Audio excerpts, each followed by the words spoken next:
Welcome to the Fourth Line podcast. Do we want to start that again? Or do we just want to keep going? I mean, okay. What line do you think we are? You think we got bumped up to the top 9? You know what, Nick? It's been... Why not? We've been putting in the work in the off season.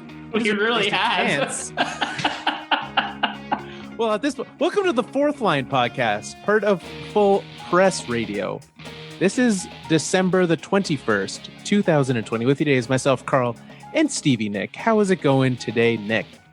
Carl, Christmas hasn't even happened and I'm full already. Like after our last episode, we did some Christmas baking in our house. Yeah, I did not think that we were even going to be doing Christmas baking. And then this week escalated into like a baking gift exchange with my entire family. And now I have like 8-9 different kinds of cookies downstairs and far too many of them. And it's the worst because they're so snackable. Like I get to dinner tonight and I'm like, I'm not even hungry because I had like 8 cookies this afternoon. Yeah, I skipped a meal on Sunday. Absolutely. Like I woke up, ate breakfast, ate cookies all day, and then ate dinner. Meals of champions, Carl. Yeah, a lunch is like an optional meal anyways, right? So pretty much depends on what time you eat breakfast. But speaking of champions, it's a bad segue, but hockey's coming back. Hockey is coming. We're going to have a champion. The champs are back. Right? Tampa Bay showing up. Yeah, they're going to be playing. We'll have a champion this week. Not this week, this year. We're going to have one later this year. So this week, they announced all the things because we're getting fired up real quick here. We have a and I mean jam-packed episode with what's going on here. So we're going to just get into it, I think. I think that's the best way. But what do you say? What do you say we turn this into a top 10? Should we make this our summer top 10? I mean, I don't think we're going to have time for random summer topic top 10. So let's for once make our top 10 about hockey. Here we go. What might be the last time before it is. Hockey's being played this week. The last time before actual hockey is played that we will be talking about the summer top 10 list. The summer top 10 list.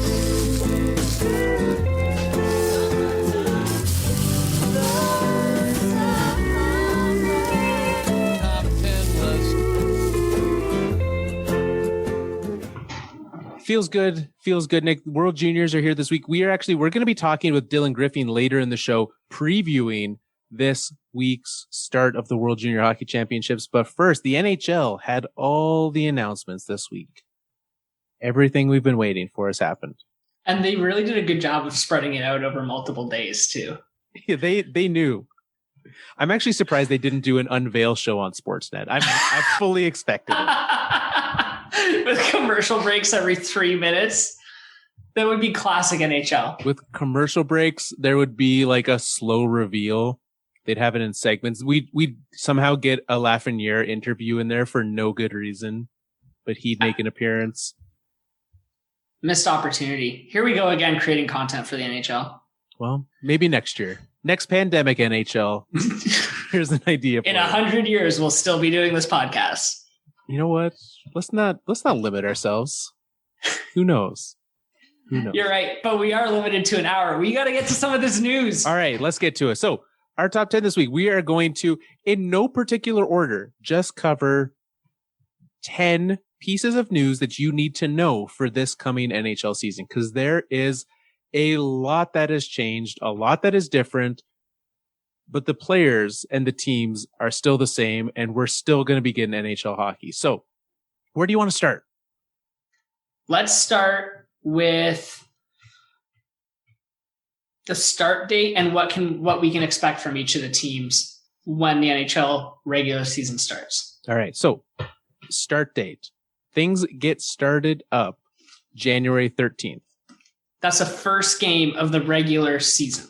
First game of the regular season is that date. So training camp, though. Training camp is going to be opening up on January 3rd. If you did not make the playoffs last year, which there's only 7 teams that did not make the playoffs last year. Training camp actually opens December 31st. They get New Year's Eve.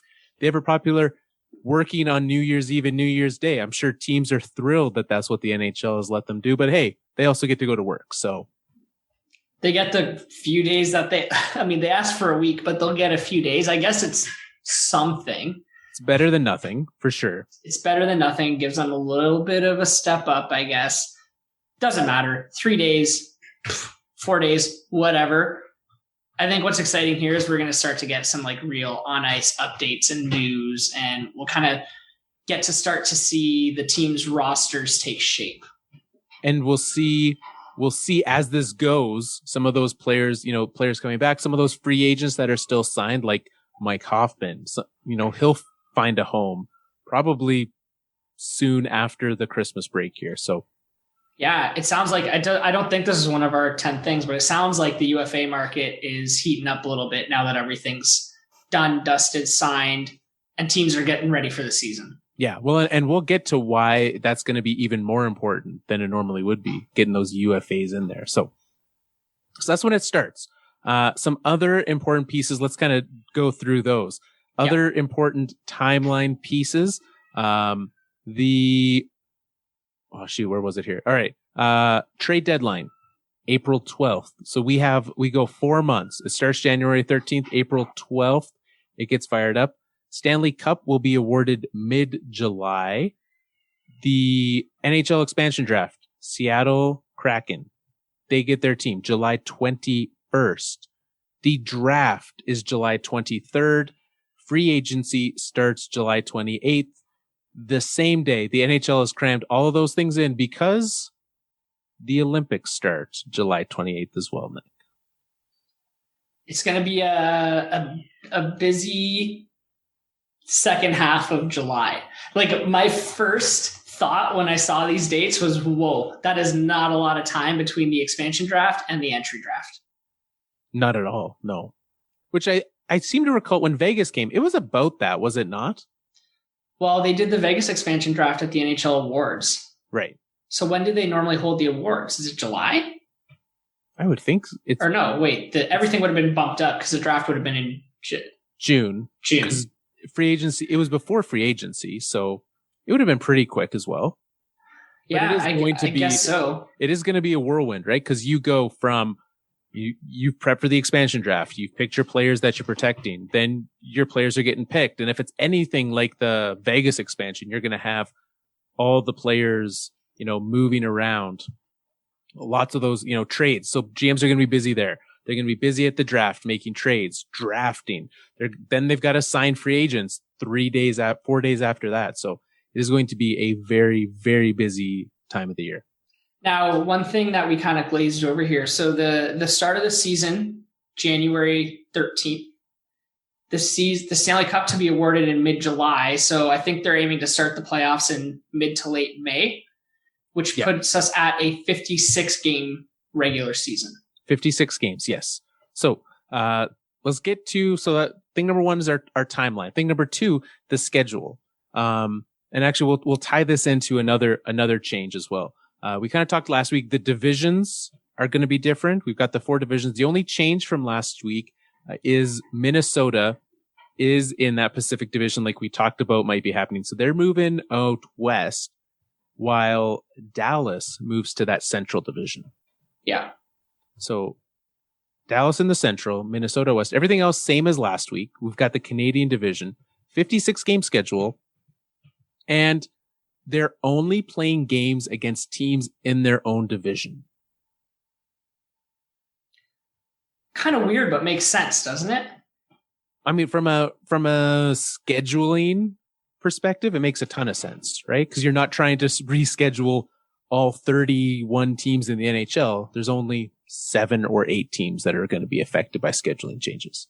And does it not also make sense from a COVID-19 perspective that, if and when some positive cases are identified, it's probably limited to a much smaller pool of teams and players if you're only playing within your division? Absolutely, right? You've got smaller, they're not bubbling as of yet. but it does kind of make a mini bubble, right? When you only have 8 teams that you could potentially spread to. It's not like you have, a team from the West going to the East and then going up and playing in Canada, which also makes it not an issue with border crossing, because that was going to be a big struggle. Yeah. Yeah. So I'm okay with these divisions. I mean, we talked about them last week. I think Minnesota got pretty lucky being moved into the West. Absolutely. It is what it is. I'm still stoked for the Canadian division. I think that's going to be a lot of fun. I think the Canadian division is going to be great, right? We have these teams that, at times have had rivalries. We have Winnipeg, Calgary from last year in the playoffs, building that rivalry, but now they get to be in the same division instead of being in the Pacific and the Central. We have, some of those West Coast teams being able to play more against the East Coast. I think that's going to be great. We get to build having these teams and these schedules with the compact schedule. Like, you're going to be playing, especially in the Canadian division, you're going to be playing the same team like 8-9 times a season. It's going to be great for rivalries. Rivalries is going to be great. And it looks like Chris Johnson reported today, teams are starting to receive preliminary versions of schedules. And it's looking like they're going to play 2, 3, and at times even 4 game sets together. Wow. So again, rivalries are going to be going up this year. And, it's going to be an exhausting schedule. Emotions are going to be high. And then you get to the playoffs and you got to face these teams again. Exactly. So playoff schedule, that's changed as well, because you are only playing. So top 4 teams in each division make the playoffs. And it is 1 versus 4, 2 versus 3. And they don't reseed until they get to the semifinals. So 1 team from each division's making it. So if you've ever always said Canadian teams never make it to the conference finals, they are now. Yeah, absolutely. The playoffs are going to be fun when we get there. The regular season is going to be fun too. I'm just excited for some hockey, Carl. I know, it's going to be good. It's going to be great. We're gonna have a ton of games, but those playoffs, man, you've played that team 8 times this year, and now you face off against them again in a best of 7. In a best of 7, where the stakes are that much higher. Yeah, you know each other well. I think this is going to be one of those situations where so often, right? We always see playoffs are based on adjustments, and it's which teams, and that's where we see some of those, good coaching really comes in playoffs where you make those adjustments. I think we're going to see that right out of the gate because these teams are going to know each other so well. Yeah, I was going to make that point as well, that getting later into the season and into the playoffs, coaching is going to make a huge difference. Yeah, in how they approach these teams. Do you think then that means, because last year we saw so many coaches fired with a short schedule, with playing the same teams over and over and over again? Do you think there's going to be a shorter leash for coaches or a longer leash? Like, it's hard to say. I would think there's going to be a shorter leash for coaches, especially on teams that are expected to perform well. Yeah. If that makes sense. There's so little time to turn it around if things start sliding. Well, for sure in that regard, right? And I would say even more so, the way that I'm looking at this is, I know that like COVID wise, who knows about fans attending games in all these areas? We'll get to that. That's one of our 10 things to note. But when you only have a 56 game schedule and you're playing a 7 game series, like that's an eighth extra chance at revenue. And when you're losing so much money, like financially, being able to get to the playoffs is huge for these teams. There's a lot riding on these games right from the start. Yeah. So when we're tossing teams into the elimination station next, we might have to, are we eliminating a team next week? We might have to. I mean, we should do the work back from that May date. We probably should figure out, once schedules come out, we'll see just how soon we're eliminating a team, but yeah, it's got to be quick. Yeah. So that's playoffs. I mean, playoffs are going to be a lot of fun. That's going to be happening. What else do we have here? Let's get into some of these. Well, I guess while we're on that topic then, teams are already struggling with being allowed to play games or not. The San Jose Sharks have moved from San Jose. They're going to be playing games in Arizona, much like the San Francisco 49ers are playing games in Arizona. Vancouver Canucks, even though they've made this Canadian division, there is potential that the Canucks might not get approval from the BC government to play games there. So there is a chance that they might be playing in Calgary or Edmonton. The entire NHL, once they're done using the Edmonton bubble for the World Juniors, the entire NHL in Canada might move there, or they might all move south of the border. We have all of this happening, and there's an entire division that doesn't know where they're playing exactly. I mean, it's nice that they have the option of just moving them all south of the border if they have to. But I mean, you know, I'm sure for the provinces, they would much rather the NHL wait another 8 to 12 weeks before resuming games. They're going to have to make the call. Well, because there's 2 teams in Ontario, and they just announced for you a new lockdown today, which I believe extends beyond the NHL start date, does it not? It does, yeah. Which is, again, wild that this is the scenario we're in. We've got NHL teams showing up, playing games, and people are not allowed to be going outside to stores anywhere. Yeah.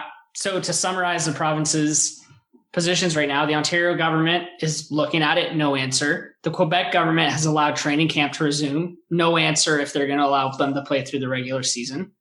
BC, TBD, sounds like the Canucks are looking at other options. What's going on in Alberta? I have no idea what's going on out there. I haven't seen anything official, but again, they're letting World Juniors happen. They're letting curling tournaments happen.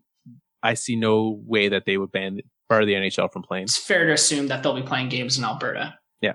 And then Manitoba, I think, is the other big question mark. I haven't heard anything from out there other than they got hit pretty hard with the second wave. Yeah. So sounds like logistics wise, it's probably easier to just use Edmonton again. I would think so. Yeah. But hey, we'll see what happens there. Meanwhile, south of the border, we have a varied amount of things. There are no cities in Canada that are anywhere close to allowing fans to attend. Right? And I would say I would be shocked if this season fans attend games in Canada. Would you agree? I 100% agree. Yeah. Meanwhile, though, in the States, we have at least 3 cities. So Arizona, Dallas, and Florida have all had reports, nothing official yet, but reports that those cities are going to be allowing fans to attend games. Small amounts, obviously not full capacity, but we're still talking, there's talk of up to 5,000 people attending games, which seems, I mean, that's like a quarter capacity. That seems a lot inside at a game. Like, you hear 5,000. I'm like, if there's 12 people going to be around, I'm like running away. 5,000 being in a building with that many people right now. Yeah. I can't personally, that's not for me. What I find interesting is that the Florida Panthers are considering this, but we haven't heard anything about the Tampa Bay Lightning yet. Yeah. And because those are all, again, not well versed on it from the American point of view, but it does appear that, all of these are state run things, right? That like the states would be determining those. So yeah, I would think so.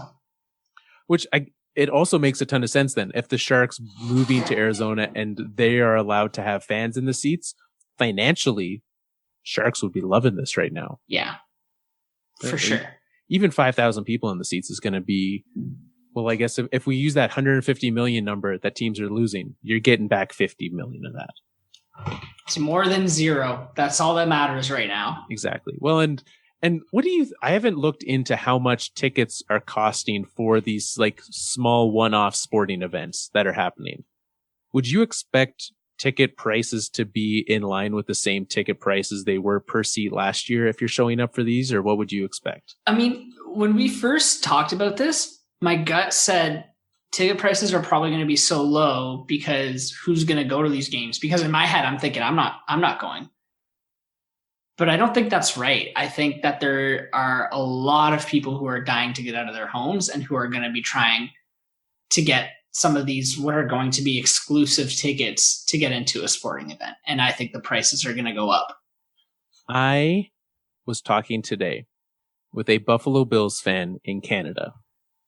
That lifelong Buffalo Bills fan, never, the Buffalo Bills, well known for their lack of success in playoffs, won the division.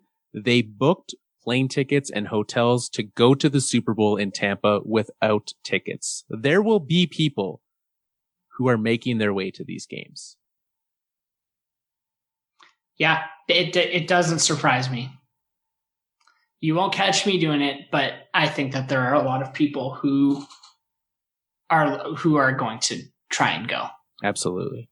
So we are going to, if you live in those cities and you feel comfortable doing that, enjoy the games, enjoy supporting your team. But us here in Canada will not be doing that anytime soon. So, all right, let's get to rosters, because rosters have changed as well as expected, right? We kind of knew this would be happening.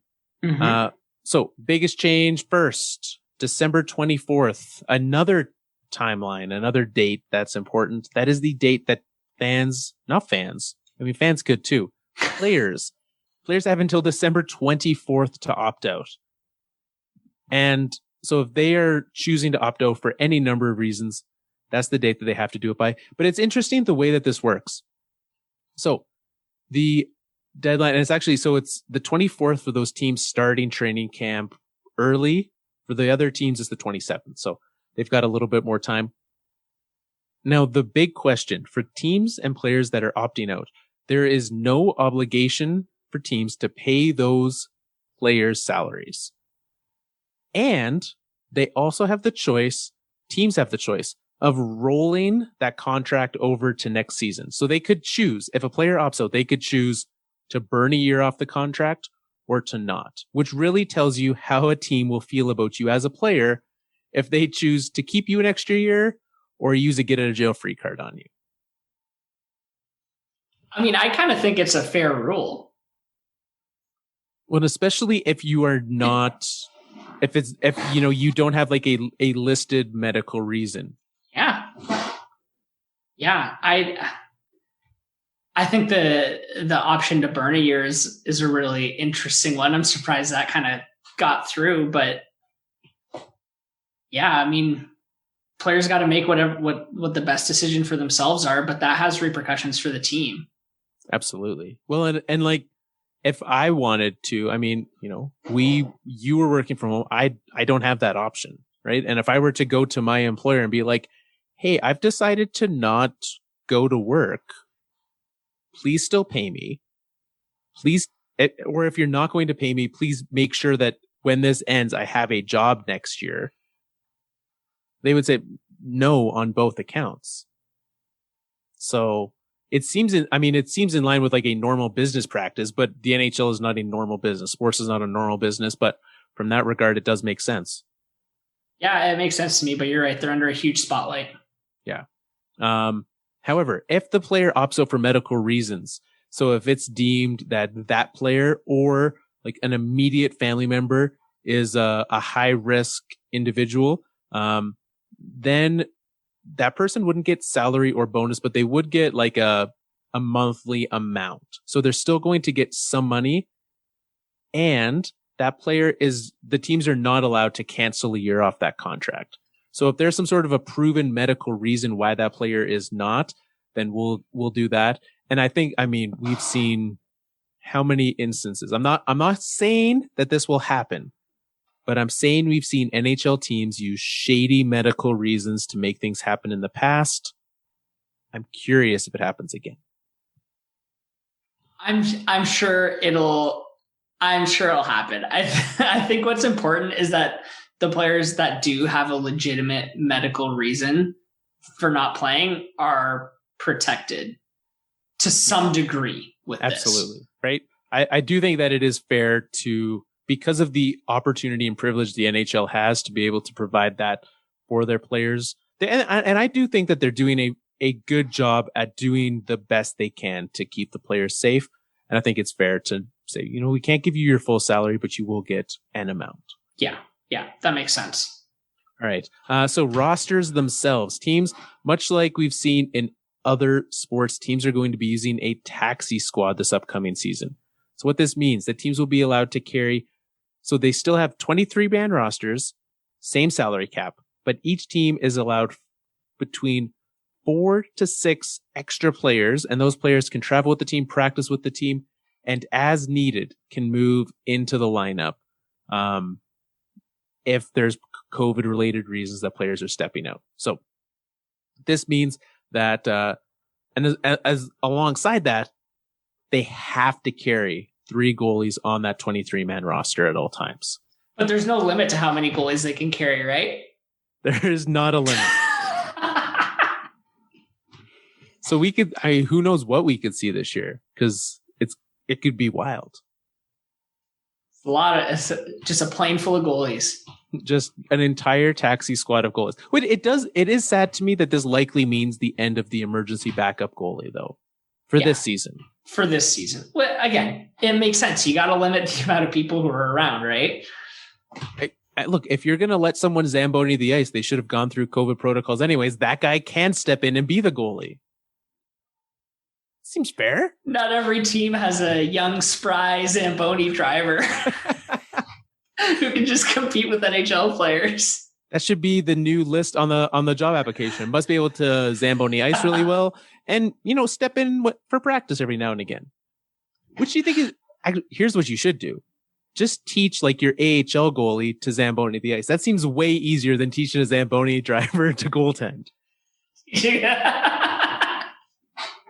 That's like that space movie Armageddon where they teach the drillers how to go into space instead of just teaching astronauts how to drill a hole. Exactly. Right. It's the same thing, right? You got to pick one. So that's what's happening with rosters this year as well. And one thing that I think is going to be an interesting one, normally if a rookie plays, an underage rookie plays, not underage, but like, I forget, it's what, if you're under 20? Entry level contract. Yeah. You can burn, ELC. If you're under entry level deal, you can burn or skip burning a year off your deal if you only play 9 games. Right? So once you play that 10th game, your entry level deal starts. They can't send you back to junior, or you can't go to Europe, wherever you were before. This year, that number instead of 10 games is 7. Once you play 7 games, that number kicks in, which is just a prorated amount from before. Makes complete sense. You moved on before I can make my joke for the last topic, though. And I was going to say, I hope the Senators taxi squad this year performs better than their last one.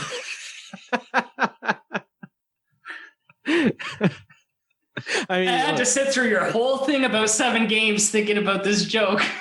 It was worth it, though. It was worth it. Yeah. That's good, Nick. So there we go. That's our top 10. Those are the 10 things you need to know about this upcoming season, and there's a lot of them.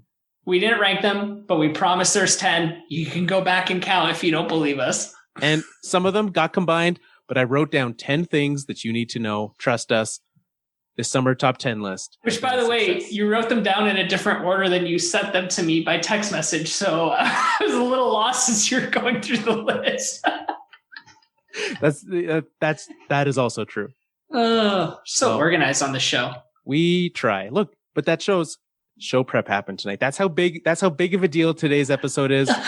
We prepped for it. And we're running a little ahead of time too. That's how you know. It's true. We did that in 30 minutes, Nick, which is great because we've got a great guest coming up. Do we want to, before we get to that, do we want to touch on the Tampa Bay Lightning news from today? Let's touch on the Tampa news today. Yeah. All right. Tampa Bay Lightning have a big cap crunch. They are not going to find a way to get under that. However, talking about injury shenanigans, Nikita Kucherov might be starting the year on long-term IR, which would help the team get under the salary cap to start the year. I mean, is this, do you think that there's shenanigans at play? No, because let me ask you the question. Does it help the team or hurt the team that Nikita Kucherov's not on the roster? I mean, what else can they do? So it's either play without Nikita Kucherov or I don't know. Come on. Like there are other solutions that they have at play here there are other things they can do instead of losing their star player. That is true. They're arguably their best player. Maybe not arguably their best player. Their best player. Yeah. Like one of the best players in the league. He led the playoffs in point scoring. Mm-hmm. However long ago that was. I don't even remember. I'm amazed that you remembered that. I saw a tweet today.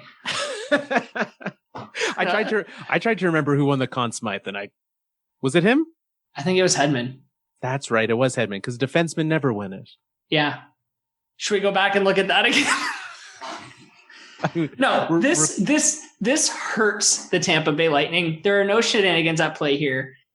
They would much rather have Nikita Kucherov on their opening night roster. I bet you any money that Brisebois would rather have to go and find another solution to their cap problem than lose Kucherov. I am curious to see what that solution is and how long he is out. He may not even be out yet. We don't know yet, right? Right. He might not be. That is the talk of today, is that he is out. One player who is also out, I think we got a bit more time before we got to take our break here. Henrik Lundqvist. He, unfortunately, I guess in this whole offseason, they've been really trying to work through this. He found out that he has a heart condition and is not going to be able to play this year. This one kind of came out of nowhere. Like, he just dropped us in the middle of the day, out of the blue, and it sucks. It does. Yeah. It really sucks. I don't know anybody who has anything bad to say about Henrik Lundqvist. And, he played his whole career with New York, and he's getting a fresh start with the Capitals now. And then this happens, and it sucks. And yeah, so I would venture to say that probably not going to play moving forward. There's not a lot of 40-year-old goaltenders that I know that can take entire year off and then come back and play. But if there is one, it would be him. Well, that and the heart's a pretty serious organ. Also that, right? So if not able to play. That's one that is, we don't know the extent of what's going on there, but that's one that I would bet is going to be a hard one to come back from. Absolutely. So wish him the best is the most important thing. Yeah. Washington Capitals will be potentially looking for another option in net. They have Samsonov, but they obviously planned on using Lundqvist. And also shout out to all those people with Henrik Lundqvist Washington Capitals jerseys. You hang it up beside your Pavel Datsyuk Arizona Coyotes jersey. Or your Marian Hossa Arizona Coyotes jersey. Or your Chris Pronger Arizona Coyotes jersey. Lots of choices. We'll be back on the other side.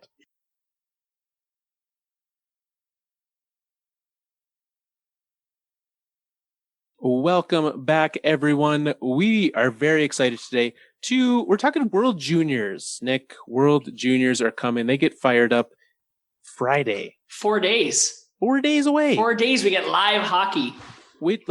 There are for sure people out there that are counting down to this more than they are counting down to Christmas. Well, yeah, I mean, in my house, Christmas is just going to be like Tuesday.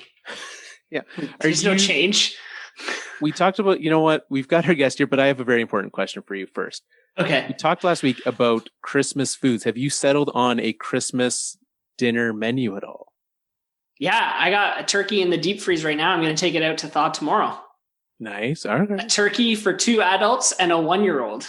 A whole turkey. That's good. You're set. Oh, yeah. We'll be set till New Year's. Well, it's great. All right. You don't have to cook until New Year's and then just do a ham for New Year's. And then you don't have to cook until the NHL season starts. So just gotta be careful not to dry that ham out. Don't you dare. Or especially don't make it soggy. That's what we learned was worse. Okay, Carl, we have a guest in the room with us. We do. We have Dylan Griffing, who writes about prospects and scouting for Dobber as well, Nick, for the wonderful fourthlinepodcast.com. So thank you, Dylan. Welcome to the show. Hello. So, question before we get started. Turkey or ham, while we're on the topic? All right, hot take here. I hate ham, so turkey all the way. That's funny. You'd think it's a hot take, but it's not, because last week Carl and I both said turkey over ham. All right, well, perfect. We can be friends. Excellent. You know what? If we could, we'd invite you to Christmas dinner. But it's actually, I don't want to pay the $1,000 ticket I'd get for it. So sorry, Dylan. We're not even having Christmas until January, so. There we go. So there you go. welcome to the show. We're going to talk about the World Juniors and what's coming up here. And for me, this is one tournament that I always look forward to, in the most part, because of, for those that don't follow prospects as much as you do, this is our biggest and easiest opportunity to learn about some of those prospects that are coming up. Yeah, I mean, it's the best prospects in the world for the most part. COVID's kind of changed some of it, but they all get together. You can just hop right in. You don't have to know anything about it. You just see who's the most fun and figure it out. So that's an interesting thing that you said, that COVID's kind of thrown a wrench in this thing, because, we know, I think the big one is Alex Lafreniere will not be joining the tournament this year. We've talked about that in the last couple of weeks. Are there any other big names that we should not look for when we're watching hockey next week? So Germany, they lost Lucas Reichel, I think a couple weeks before the tournament. He just got drafted by the Blackhawks. He was going to be their key player pretty much, besides Stützle and Peterka, and he's not going to be there now. USA, they lost Bordalo and John Beecher. They were roommates. Beecher got COVID, and so they both had to back out. Sweden lost quite a few names, and they just had some staff also. They just had that big breakout, but they lost William Eklund, who's in the 2021 draft, Carl Henriksen, Albin Grew, William Wallinder. A bunch of big names are out, really. Did Sweden not get to Edmonton and then they had to send some people home? I'm I think they had a staff member who violated the quarantine protocols, and they had to send him home. Yeah, definitely some players there. And even, I saw last week, Germany, 8 players tested positive on the German team, or I guess players and staff, 8 members of that team tested positive. And so are they having then to send players over, or are they just going to be playing shorthanded until they're able to play? They're just in quarantine. I don't think they play until they're out of quarantine. So I think they have 1 day of practice before they play their first game, which is quite the disadvantage. So, they're using what they have. They can't fly anybody else out. So whatever happens with them. They're not exactly looking like the favorites or anything this year. So, but German hockey and that whole program has really taken big steps the last number of years. The fact that there are highly drafted players from Germany that we're talking about, that organization, this was a chance for them to really show that they were contenders. And I feel like now, not so much. Yeah, got pretty unlucky with that. So we've seen in recent years, it's always, Canada's always kind of been a front runner, but we've seen in recent years the US programs taken off. Finland, Russia, Sweden have all been great. Who, in your opinion, is the favorite this year for the tournament? I'd say Canada still has to do a lot to blow this one. Yeah? They're my clear favorite still. Kirby Doc on that top line is a huge advantage for them. And then Dylan Cousins, all their defensemen, all their forwards. The goalies are the only kind of real issue, but goalies are voodoo everywhere. So who knows what they're going to do. So, and Canada, usually the problem that we have is they don't know who's going to be in net. Who are the options in net for Canada this year? They have Levi, Garand, and I believe Taylor Gauthier. They're not exactly star goalies or anything. They don't really have that many good options this year anyways. So they're taking the Maple Leaf approach, just try and outscore your opponent as much as possible. Pretty much, yeah. It'll be 7-6 every game, and they'll still end up winning them all. But I'm looking at these pools for this year. Canada seems to be in the easier of the two, with Finland. Finland is a tough one, but then they got Switzerland, Slovakia, and Germany, who you had already said is playing at a disadvantage. And then Pool B, you got Russia, Sweden, the US, the Czech Republic, who is an underdog, but they always seem to challenge, and then Austria. Yeah, they're gonna have a pretty easy path to make it to a medal game. It's just what they do from there. I don't really see them losing many games before then. Maybe Finland will challenge them, maybe they'll blow one, but there's not really going to be a huge roadblock to stop them from getting to a medal game. Well, one thing that is going to be significantly different this year as opposed to previous is the amount of players. Because, I mean, you listed off some players there that would not be in this tournament if this was a normal NHL season, right? The Kirby Dach would not be available to this tournament. What are some of those players that we're going to get to see playing high level hockey, being the best in this tournament because the NHL is not happening right now? Yeah, Kirby Dach is the main one. He's obviously already cemented himself into a role with the Blackhawks. So to have him on the team is a huge boost to them. And then there's this kind of, I guess, fringe NHLers that are playing. You have Dylan Cousins, who is probably going to be playing with the Sabres this year. Not a huge role for them yet. And then Marco Rossi from the Wild. He just got drafted. He's kind of the Wild don't really have any centers at all anymore. They just traded their only good one. So he was probably going to end up playing this year. But he's still on the fence with him. Then you have Tim Stützle, Bowen Byram from Colorado. I don't know if he's going to be playing at all this year for them. Yeah, I would expect him to be in the lineup for sure. And then Trevor Zegras from Anaheim. I mean, that's a solid list of players that would not be there. But what also stood out to me is that they are kind of spread out. I mean, Canada has Dach and Byram, but a number of teams are going to be getting benefits from this, which is going to make this tournament really interesting. For sure. What do you mean? Some of the other teams in the tournament will have NHL players? Yeah. Playing for them? Yeah. Yeah. So, and for this year, because they are all going to be in one location, right? Normally, especially when it's in Canada, it's in two sites. So they'll do site A and site B, and both of those pools will play in different sites. Now they are both going to be playing in the same bubble in Edmonton, which I believe, correct me if I'm wrong, the playoff format is being tweaked because of that this year. Is that correct? I believe so, yes. So from what I understand, the tournament format, and it's not super clear what I've seen. I believe they're just combining the pools where normally they would do a pool A, pool B, and then come out from there. Yeah, I believe I heard that as well. There's been so much going on with it. It's kind of hard to keep track of everything, but I do believe that's how it's going to work. Yes. And so for me, I look at that and I see those. Do you think that's going to benefit those top teams? Because there's 10 teams in the tournament in general. The bottom two get eliminated, which disappointing for them. So bottom one in each pool get eliminated, and then everyone else goes onto this format. Do you expect that to lead to an easier first round matchup, or more likely upsets? And all of a sudden we start to have, number one in a pool losing out.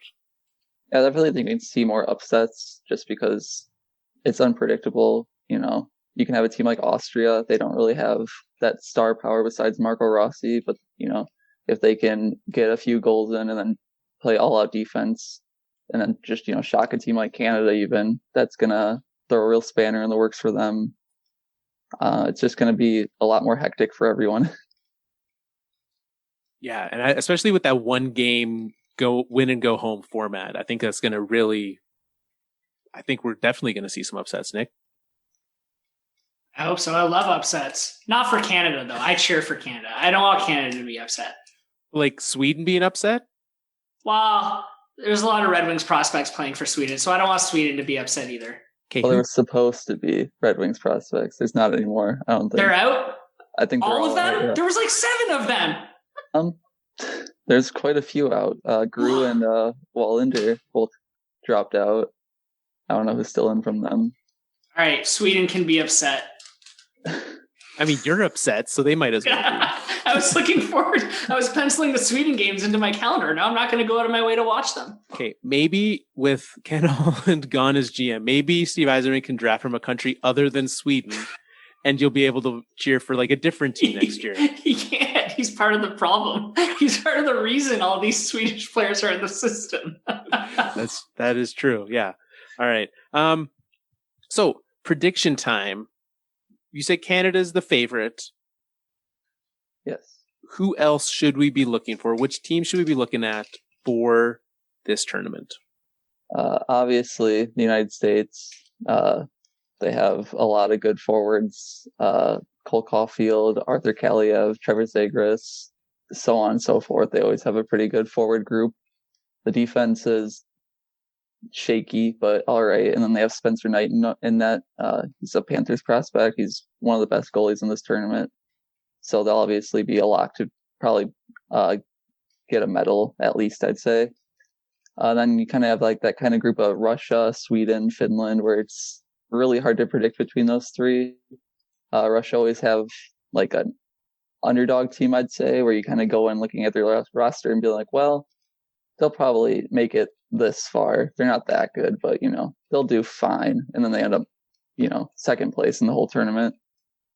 Sweden and Finland just have a lot of young, well, I guess they're all young, but a lot of very young players. Brad Lambert on Finland, he's looking to be on the top line. He's eligible for the 2022 draft. He's the youngest player in the whole tournament. Then you have them next to Anton Lundell, who's been incredible this year. They're going to be definitely a team to watch, to be a third place team. Well, I think because we've had, and I don't know, maybe you have a different opinion on this, but I think this year more than ever, those European teams have a significant advantage because junior hockey has not been happening in Canada up until this point, whereas there has been hockey happening in some of those other countries. And so I think they've been practicing and playing and they're at game speed, less so here. Yeah. Russia, especially, they just had the Karhala Cup in Finland, which is a men's tournament, but Russia sent a U20 team there. And it was basically the team they've sent to the World Juniors minus the North American players that they have on the roster now.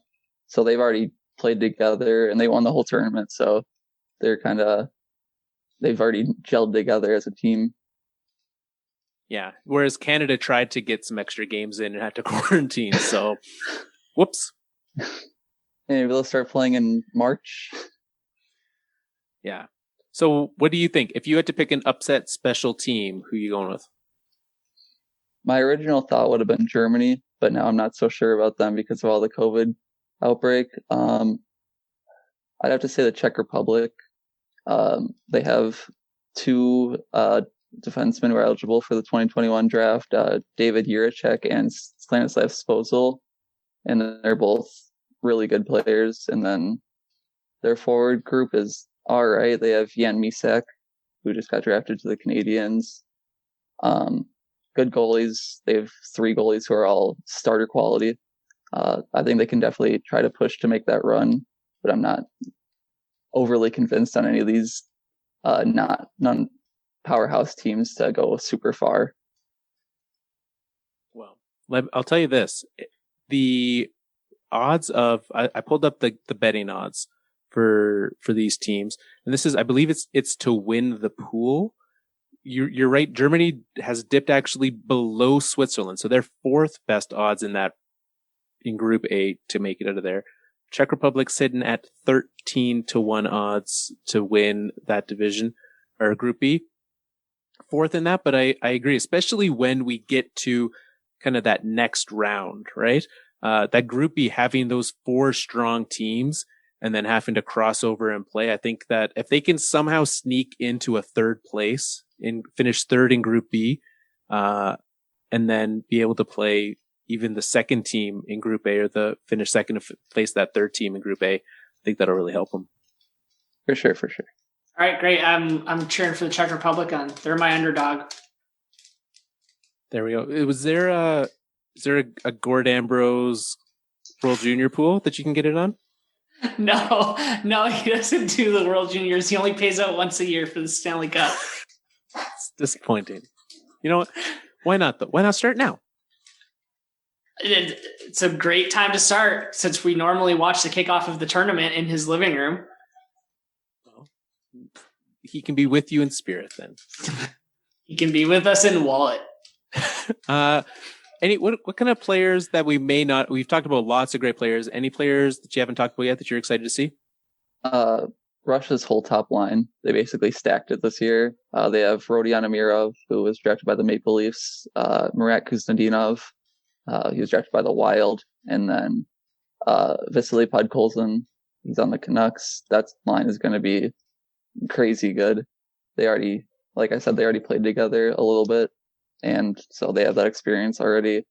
And all three of them were very good playing against men. So what they're going to do against other kids is going to be something special. Matthew Beniers from the USA, he's playing at Michigan this year. He's eligible for the 2021 draft. He's a player who could go first overall next year, or this year, I guess, since this whole draft has been crazy, and he's kind of stood out as one of the better players. And then I mentioned before, but John Jason Peterka for Germany, he's going to have to kind of step up big time since they have no help besides Tim Stützle, and even he's questionable to be playing. So if he can step up, then maybe Germany can push far, but they're still going to be, they have a tough hill to climb. Now, you mentioned the U.S. has probably the best goalie in the tournament in Spencer Knight. The Russians, do they have their country star goalie Askarov in net this year? Yeah, he's probably going to be. Oh. So he's going to be playing there. What I love about these tournaments, though, is there's always a team, generally one of the basement teams, who has a goalie who just completely steals the show against one of the best teams. I know you mentioned the Czech Republic have starter quality goalies. Are there any other of these kind of maybe not top tier teams who might have a goalie that you're like, this guy's going to put up 50 saves against Canada and steal the game from them? The Slovaks, they have Samuel Hlavy. I think that's how you pronounce it. Close enough for us. Yeah. You have no idea how we do the names on this show. He had a rough year last year in the World Juniors, I believe. I hope I'm not mixing him up with someone else, but he had a pretty good season last year in the OHL. He could definitely surprise, or the QMJHL. I'm all over the place with these European goalies. And then the Swiss goalie, who I'm not even going to try to pronounce his name, but he's also put up good numbers in Canada last year. He's going to be someone who's either going to carry them to a gold medal or just kind of be there. Interesting. So at this point, after that last comment, we've talked about every single team except for one. So what can you tell us about Austria? They have Marco Rossi. I guess you did mention him, actually. Yes, he's still. I mean, they have Senna Peters. He's also kind of good, but they lost Timo Nickel to COVID. They don't have him. He was supposed to be probably their best defenseman there, so that's gonna not bode well for them. Well, and we'll see as this tournament goes what players continue to drop off, because there's definitely the hope is that they keep that bubble intact and don't have any issues, but getting into that bubble has been an issue for almost every team. Yeah, the NHL did well with their bubble for the playoffs, but this is, if they can do it again, then more power to them, but there's always that risk. They already got 10 cases between Germany and Sweden. Hopefully there's no more, I guess. Yeah. Well, and like you said, I'm really excited for some of those goalies and some of those other pieces that we get to discover. Yeah. So things get started December 25th. I think the marquee game that night is USA Russia. But we're going into a place where we're going to have hockey pretty much all day for the next week or so. Is that right? Yeah, there's 2 or 3 games every day. So, and they start early in the morning, go all the way till like 11 at night. So clear your schedules. Of what? Well, okay. Sitting on the couch. I have to change the channel some days. It's going to be difficult. Oh no. Yeah, I guess I'll have to turn off the Queen's Gambit this week on Netflix and watch real live sports. Queen's Gambit will be there for you when it's over. Don't worry. Yeah, it's been good so far. You almost just slipped up and said that chess isn't a real sport. Yeah, I pivoted halfway through the sentence, Dylan. Yeah. You didn't just invite me here to talk about hockey. You were talking chess too. Well, all right then. Who's your favorite to win the World Chess Championships this year, Mr. Griffing? Is Connor McDavid playing? Looking at the house that he designed in Edmonton, he very well might live in a giant chessboard. So there's no way to know. That house is scary. All right. Well, Dylan, thank you very much for coming on. Obviously people want to tune in. You have, one of the ways that I know that there is hockey happening in other parts of the world is because of the work that you're doing, looking at some of those players, evaluating them, and sharing some of that online. Can you let us know where we can find the great work that you're doing? I'm on Twitter at Dylan_Griffing. I cover Russian junior hockey, which is a lot of fun. Not exactly great hockey, but it's a lot of fun. I post all the clips, everything, all the insight, collect data. So check me out there, Dylan_Griffing. So when we're talking about hockey being on all day, Dylan lives in North America and covers Russian junior hockey. Do you sleep? Sometimes. Well, I'm glad that there will be hockey on now all day for you.